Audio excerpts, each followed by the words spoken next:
Hyman Minsky, who was my dissertation advisor, was famous for Financial Instability Hypothesis. So this is also incorporated within modern money theory.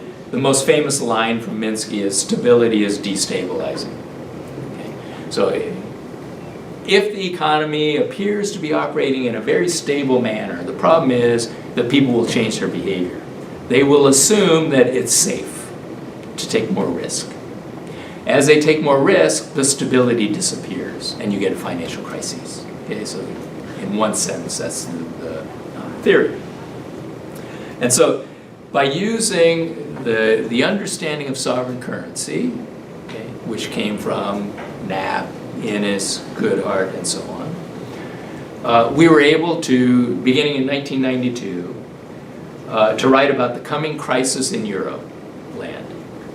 That the way that the euro was set up, by trying to divorce fiscal policy from the sovereign currency, as each country adopted a foreign currency called the euro, we said that this system will not be able to deal with its first serious financial crisis.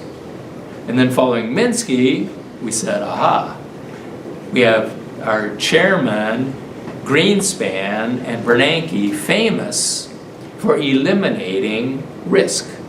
Okay, when Greenspan was the chair of the Fed, we said, oh, there's the Greenspan put. In other words, you can go ahead and take all the risk you want because you know that no matter what happens, Greenspan won't allow anybody to fail. Bernanke even wrote a paper called The Great Moderation. Central bankers know what they're doing now, you can trust us, therefore there is no risk anymore. Financial crises are a thing of the past. We're not going to have them anymore. Okay? So we said, this is exactly what Minsky was talking about. The stability will create the instability. So we said, we're going to have a major financial crisis, compounded by the Clinton budget surpluses that put the private sector so heavily in debt, by the deregulation pushed by Greenspan, Larry Summers, Bob Rubin. We're going to have a massive financial crisis, which the U.S. will be able to deal with because we're a sovereign currency. Euroland will not be able to deal with it. Okay? They will face a crisis they cannot get out of. And so in addition to the creation of the blogosphere, being right about these two things also increased the credibility of the modern money theory. The last piece in the history of thought that led to the development of modern money theory is the idea of employer of last resort. So Abel Lerner says if there is any unemployment at all, it can be eliminated by the government spending more.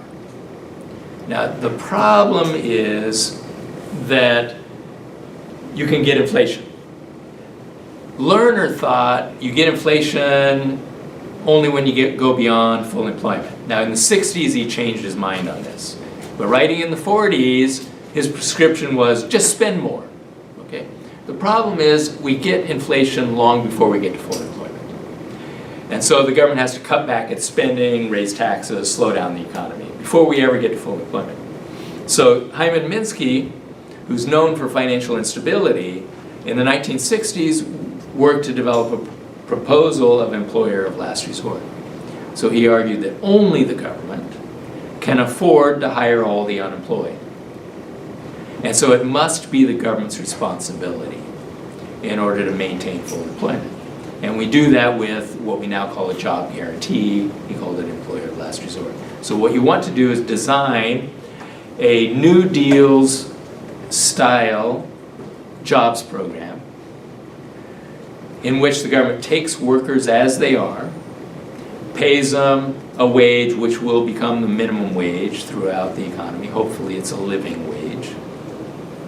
And then finds useful things for people to do. Just as the New Deal jobs program did. I know that you're all young and maybe you don't know too much about this. 13 million people were employed in the New Deal jobs program. The biggest was the WPA, which employed 8 million people. You can still see the output of these workers all over the country. They build thousands of schools.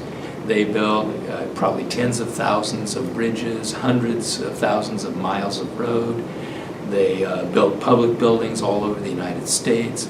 They brought a country that was a developing nation into the 20th century. It's not an exaggeration to say that they developed America. They made America a developed nation, the New Deal jobs program. So this is what Minsky had in mind when he talked about it. I won't go any more into the tiny details of how you run the program to make sure that it is not inflationary. But Minsky argued this path to full employment will not cause inflation, whereas just having the government spend more could be inflationary long